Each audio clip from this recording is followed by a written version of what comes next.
Hi and hello everyone. Welcome to the Knowledge and Innovation Interest Group, and thank you for taking your time to be here today to our business meeting.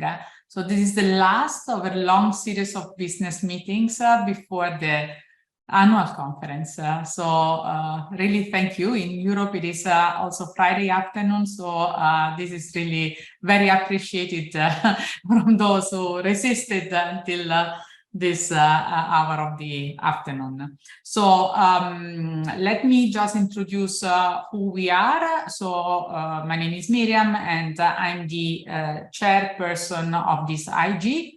Elizabeth Altman, she's also here online, and she's the program chair. Marco Giarratana is the associate program chair. This is important because you see that among the news of the IG, there are the elections. So we are looking for people for like taking up some of these roles and others that you'll see in a second. Let me give you the agenda of today's. Marco, I think that you have to move the slides. Okay, so we start with some of the IG's facts and figures. So who are our members, how many people are affiliated with our IG, and who is in the leadership team. Some IG news, and then I will leave the floor to Marco for the pre-conference events, and then to Elizabeth to announce the program highlights and the awards for best papers and best reviewers.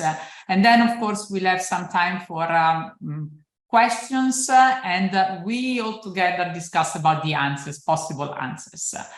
Marco, our IG facts and figures. So we are about 900 people affiliated to this IG, and this covers, as you can see, this is a very large IG because it covers about 30% of total membership to SMS. We are quite stable, so there are some ups and downs, but more or less we are around 900. 2/3 are men, and a third is composed of women. In terms of geographical coverage, probably you already know these figures. We have about half of our membership coming from North America, a third from Europe, then a third is Asia, and then we have 3% split across 4 different areas that you can see here: Africa, Latin America, Middle East, and Australia and New Zealand. Now, let me give you a little bit also about information about our team, our leadership team. So we have the 2023 cohort of reps at large. So Julia, Thorsten, and Christina, they're stepping down at the end of this year. The new cohort, the last year cohort, is the 2024 cohort. So Jacqueline is also here, Victoria and Puyan, and then our engagement officers. So we have Joanna, Julia, and Megan. Thank you all for the great support that you have always given us whenever you were asked, and for the enthusiasm in helping us out with everything that needed to be done for our IG activities. Thank you very much. Now, what's next? Next is about the news about our interest group. Don't forget to vote. We are in an election period. We are approaching the election period, which will be November 1st to the end of the month. We need your help, and a few of you will also be contacted because they showed some interests, meaning that is either openly or through some signals that they could be interested in taking up some of these positions. So you will be contacted in case we notice those signals. So we need 2 people running for the associate program chair for 1 position there. And this is a 3-year rotation role that then moves to the program chair and then to the chairperson at the 3rd year. And then we need 6 candidates for 3 positions as rep at large, because the older cohort is moving out, and we will need a new cohort, and the appointment here is a 2-year appointment. As I said, please help us with this. So if you are contacted, try to give us your availability in order to collaborate on this. It's a lot of fun. What's next? So 2 other pieces of news. So please remember about the existence of our SMS circle. This is where we post news, we share information, videos, and papers, and anything that you should know about SMS and the activities that we do. You know that the ultimate goal is to improve members' research. So this is where you find information and a collection of information that can be useful to that purpose. The other piece of news is the Knowledge and Innovation Social at the annual conference. Please join us. This is going to be on Sunday, October 1st, 6:30 until 7:30 p.m. Food and drinks will be served, and we will be there waiting for you. So please come to the Chestnut West room at the conference site. Again, we will be waiting for you, and we will be happy to welcome you there. Very last information here. So I received this invitation to advertise this SMS mini conference that's going to be on strategies for sustainable human capital development. So Rick Smith, Haley Wong, Jonathan Doe, and David Krishnishki are organizing this mini conference, this SMS mini conference. This is going to be next June, so June next year in Washington, D.C. The call for papers will be out while we will be at the annual conference in Toronto. So check that out and submit your papers. It's going to be a great event. Having said this, let me give the floor to Marco for the pre-conference event. Okay, hello to everyone. So we are basically starting exploring our program, and I will basically guide you in the weekend program, so Saturday, Sunday. Before doing this, I would like to thank you all the people that basically help a lot, did a lot of efforts to put up in place all the sessions that we have Saturday and Sunday. So let me go first of all on what we have in terms of our live. We have a one paper development workshop. This is a huge joint ventures with several other interest group. This is a very, let me say, well famous event in the Strategic Management Society conference. And we have 3 sessions that we have basically coordinated by us during these 2 days. Let me briefly explain the PDW. We have the tracks on the Junior Scholar Paper Development. Again, as I say, it's a huge joint venture between different IG, but this is also a very important session, especially for our junior scholars. Among the different panelists for our community, from our community, we have here basically Julia and Puya. Then we have the session 25-25. The title is When Titans Meet, Incremental Response to Big Tech. It's a very interesting panel in which leads here, maybe after, if she wants to say something more about this panel, feel free to do it. I think it's a very interesting panel about clearly how, usually incumbent manage response to big technical change, and they're facing inertia versus monopoly power. We have the session 1486, and this is a super tradition in our community. We are talking about the foundational scholar interview. This is one of the most attended session in SMS, I think. We have a very prestigious scholar this year, as usual. This year is Rashmi Ankaval, and as usual, there are 2 PhD students that will interview our foundation scholar of this year, that are Sonali from actually IE University and Patrick from Bocconi University. There is as usual, high expectation on this event, and we are really looking forward to it. Last session here, where basically Julia and Victoria were super active in putting together this very interesting session about the effect on location and job market and spillover. I think it's something that it's a long tradition of studies inside innovation research, and again, this is super interesting, and it will be held on Sunday. Say that, for my part, it's all, and I will pass the baton to Liz. Great. Thank you, Marco, and thank you, Miriam. Can everyone hear me? I was messing with my audio there a bit. Okay, great. Thank you.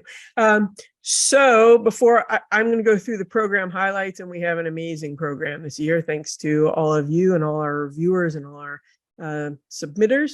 But before I do, I want to put in a plug, since I'm going to be IG chair next year for the elections. And if you're interested, Marco and Miriam and I would all be happy to speak with you.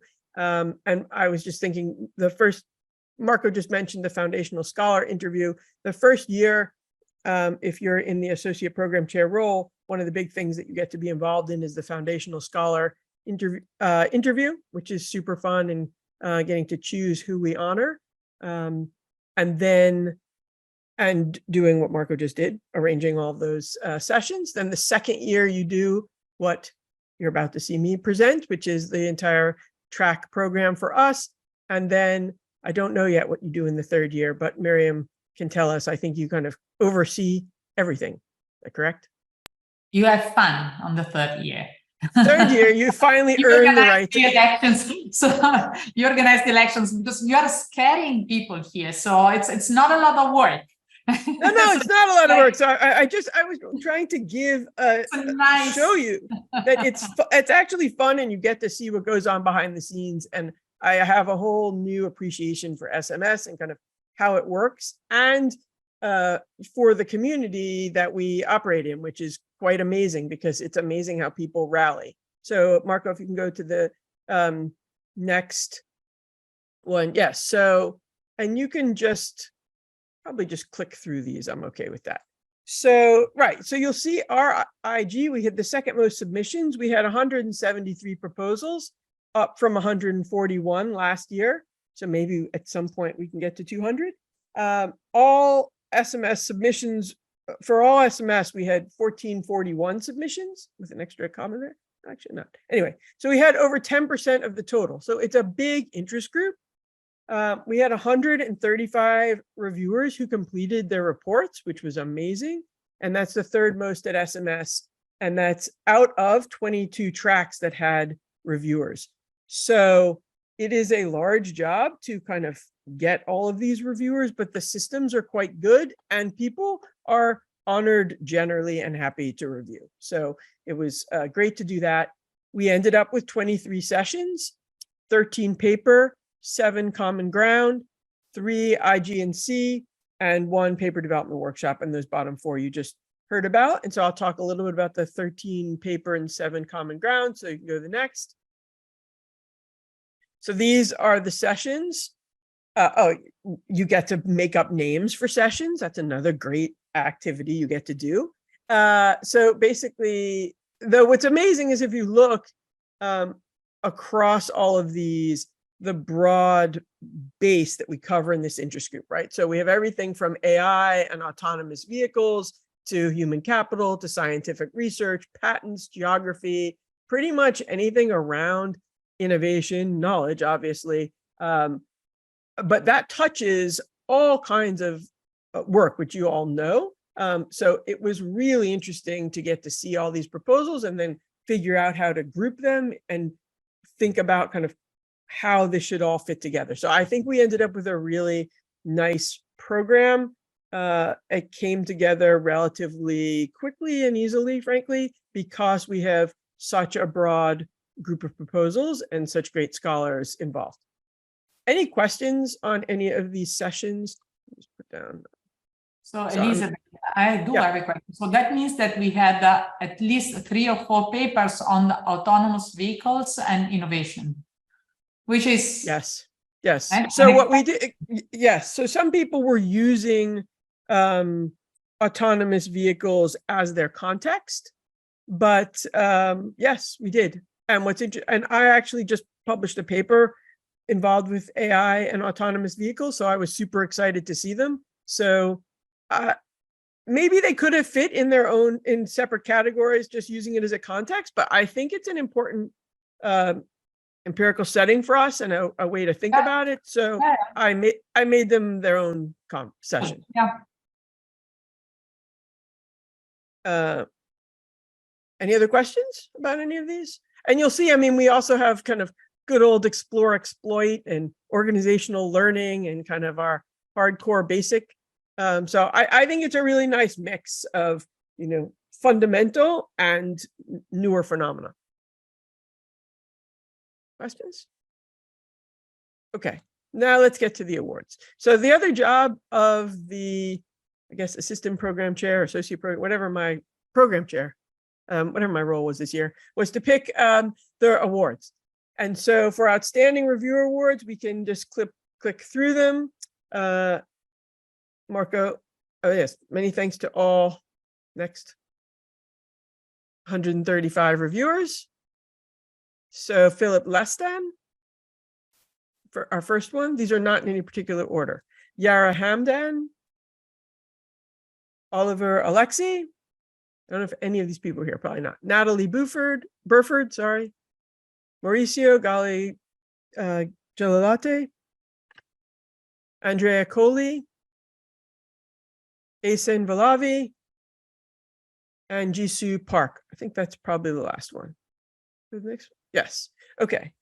So we will have certificates, either digital or paper, for them if they're going to be in Toronto or not. But if you know any of those people, please feel free to let them know that they're award winners. I don't think we have notified them yet, but we will.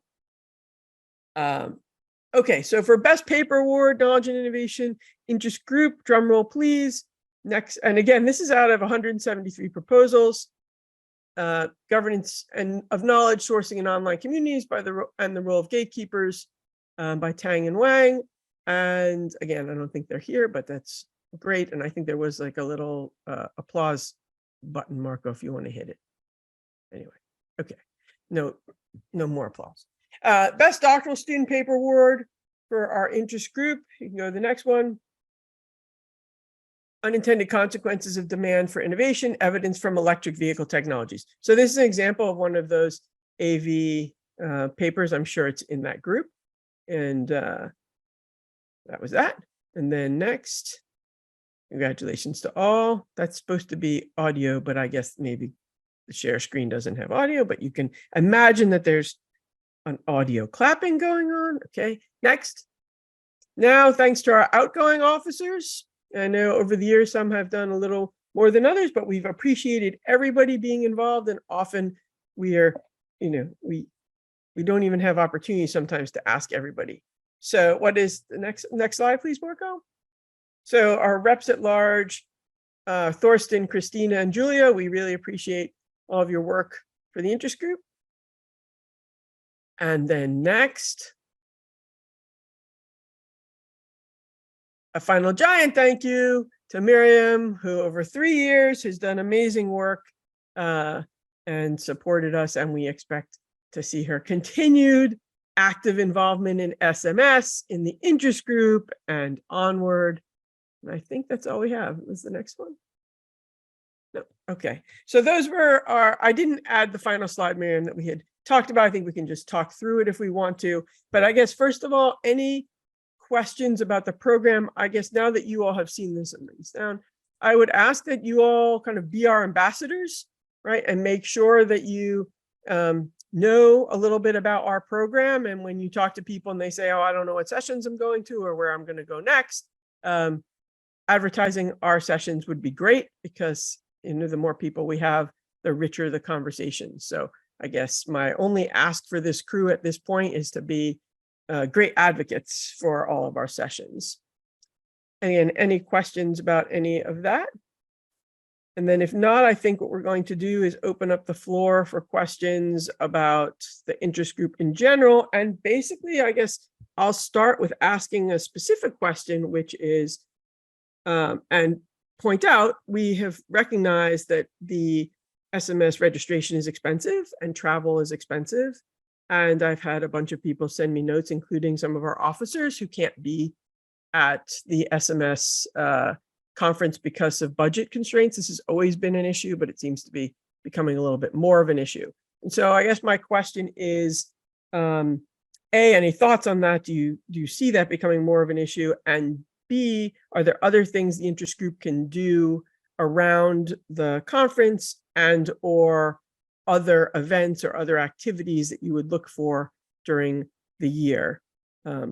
So any of those topics, Marco, Miriam, and I have talked about this, but I think I'll send it back to Miriam, but I think we're interested in your thoughts on how, as an interest group, we can be more helpful. So let me just add that yesterday we had a meeting with all the SMS interest group chair people. And I raised this issue saying that I received thoughts, and not complaints, but more thoughts by people saying that exactly they would not be able to come either to Toronto or next year to Istanbul because everything is becoming very expensive and they will not make it within their budget, their annual budget for research.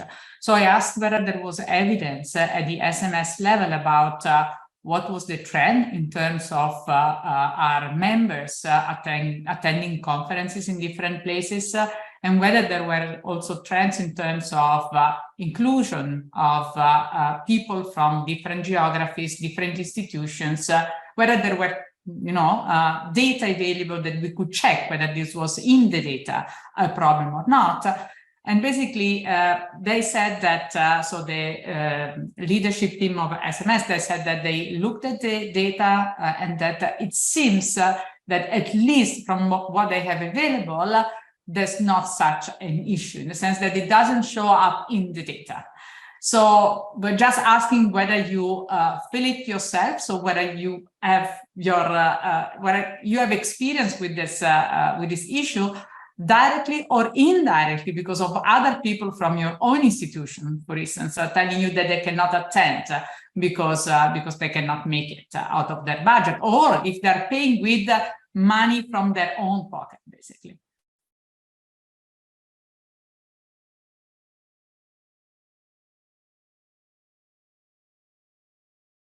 Silence. We're going to have to start cold calling.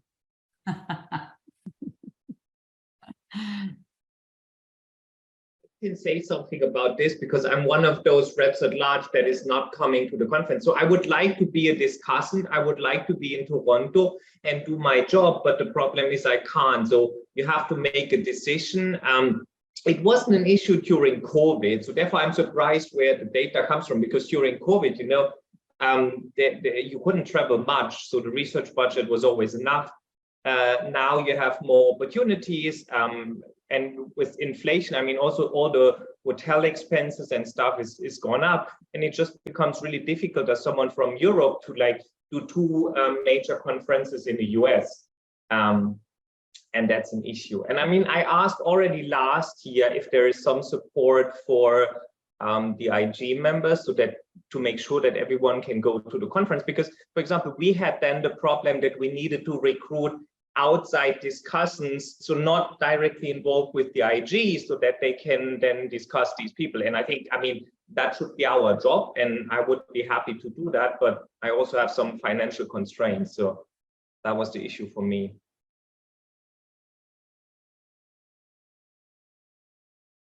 So Tiago, I see that you raise your hands. Hi, so I guess many of you do not know me. My name is Thiago Soares. I'm an assistant professor here at INSPER in Brazil. So we do have a budget for going to conferences, but it's usually only enough for one large conference since it's very expensive traveling from Brazil to the US or to Europe. So this is also an issue for us here.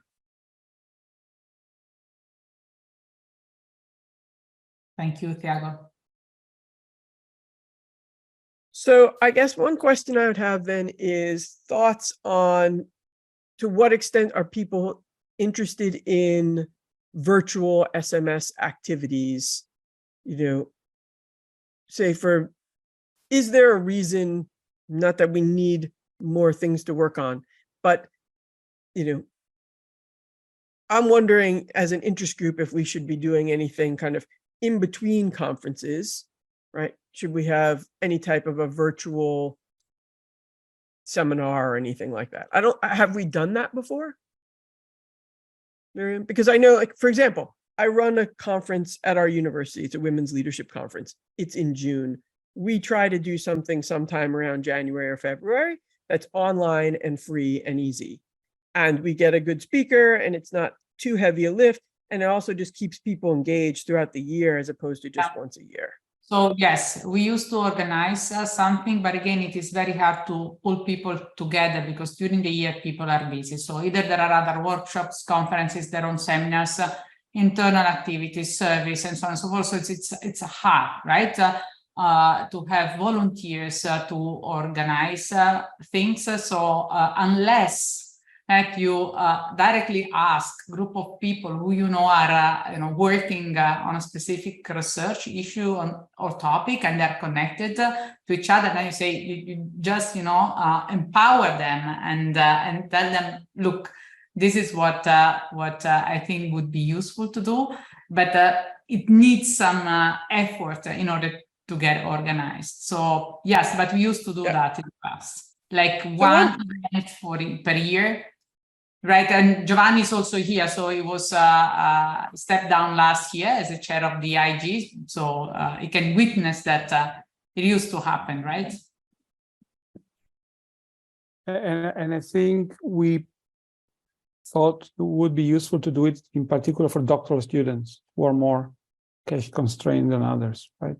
Because I agree it's outrageously expensive, and honestly, I don't even know where all that money goes. That's a different question. So, I mean, true, but it's part of the thing, right? Yeah, no, 100%. So one thing jumps to mind here, and we can take it offline, but I guess I continue to throw it out here again. If anyone's thinking about running for an officer position, is, like I'm speaking at this Thinkers 50 event, and I just spoke at another Thinkers 50 event, and so they're already putting together events. So I wonder if we could co-sponsor an event where some other organizations are already putting it together, but somehow we could say, look, can we be part of it and we'll help promote it through our channels and they promote it through their channels. Then maybe we can kind of somehow offer it to our, we can just highlight it or offer it to members just to keep people engaged and maybe do a conversation around it or something. I don't know. We can think about it, but I just think it'd be nice, and I agree, for doctoral students if there is a way to have a little more engagement beyond the annual meeting, because I'm concerned about that. I don't, maybe SMS leadership isn't, but we can talk about. So this would be a conversation I'd love to have with the reps at large who are already reps at large, and with Marco and next year's leadership team once we're there, once we get through this year's conference, to see if there's interest in it. If there isn't interest in it, I mean, none of us need extra work, but if we think it would be well received and beneficial, maybe there's a relatively efficient way to do it through a partnership. I totally agree, if I'm made to say that something for especially PhD student could be important, and really, in my point of view, I share that clearly we can do something online, but I think that also we should not stop to think about how we can make this conference more affordable. If there are avenues to save money, from this conference, and I think that there are way and room to save money. I think especially we were discussing the other day about, I don't know, all the, let's say, the food and expenses that there are. I think that there is a lot of margin to save money there, and for sure on other things, because I think we should not abandon the idea that these other conferences are becoming too costly, and I think part of the rise of these prices I mean, it's difficult to understand for people that have all a PhD, and so this means that there's something there, you know. Right. Well, and so I think, Marco, especially, I mean, you're already in a leadership role and you have the interest in it. I mean, maybe while we're together in Toronto, right? If you want to talk to Anna or talk to whoever maybe Miriam can tell us who the right people are, makes sense to have that conversation with them, because that level of conversation, while I completely agree, is beyond the interest group specifically, right? So we need to have we have to have the conversation with the broader leadership and say, look, this is what we think. Yeah. Even though, Elizabeth, yesterday when I raised the issue, I was the only one acknowledging that there was that the issue was there. So I did not have other chair people, making the same point, or just giving me support on this issue. So I mean, look, the thing is, if they're getting more and more people to attend, right, then it's going to be very hard to convince them that they need to do money saving things and cut food. Or I see Brett, I think, is a very interesting idea, to sell the food packages. I mean, but then they have to monitor who's allowed to get it and who doesn't. That becomes very difficult, how to monitor who's allowed to go into the dining room. True, but the point, if you want to do the selection on financial resources, on the quality of the paper. Yeah, and totally you end up by doing selection with the endowment. But right. So anyway, I think it's beyond. I think especially if their numbers continue to go up, and as Miriam says, and if there's no support from the other chairs, then we can have our own little group who complains, but it's not going to really make any difference. And so I think we still need to think about, for our interest group, what is the best way to get our interest group as engaged as possible.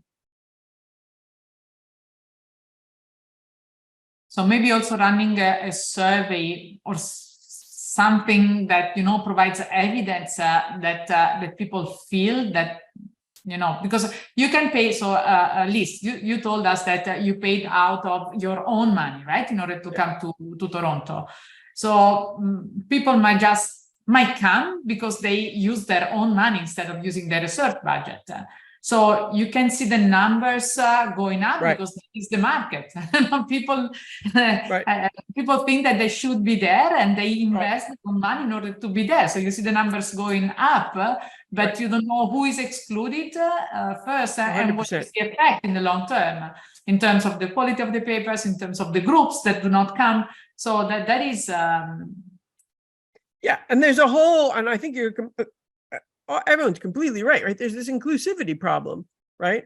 Of it's a self-selection, and then it perpetuates itself, right? So students who would really benefit by being there because they don't already have the professional network that's going to help them can't be there because they don't have the professional network, because they're not in a position to get themselves there. And those are the students who would benefit the most, and the junior scholars who would benefit the most.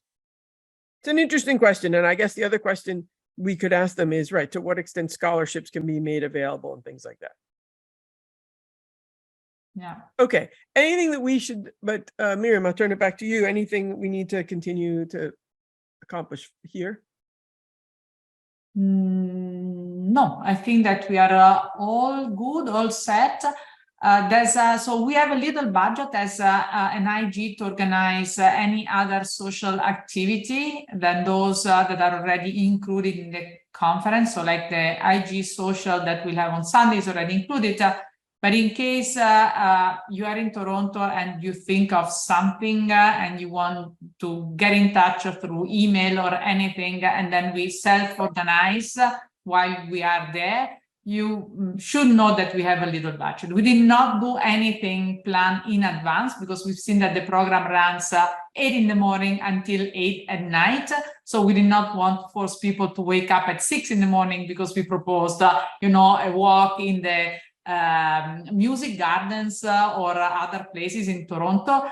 But in case, get in touch if you have ideas while you are there, and we try to get together somewhere, somehow, for those who want to get together. Great. Oh, wait, what is... So there are 2 messages that I read only now. Good idea, yeah, survey. Okay. Online masterclass. Okay. Yeah. Good. Which is in line with what we said. Good. Right. All right, we'll continue to discuss. Good. So thank you again for being here. So I see you, hopefully most of you, next week in Toronto. Get in touch in case you want to do something there together. Great. Thank you. Bye-bye. Thank you. Bye.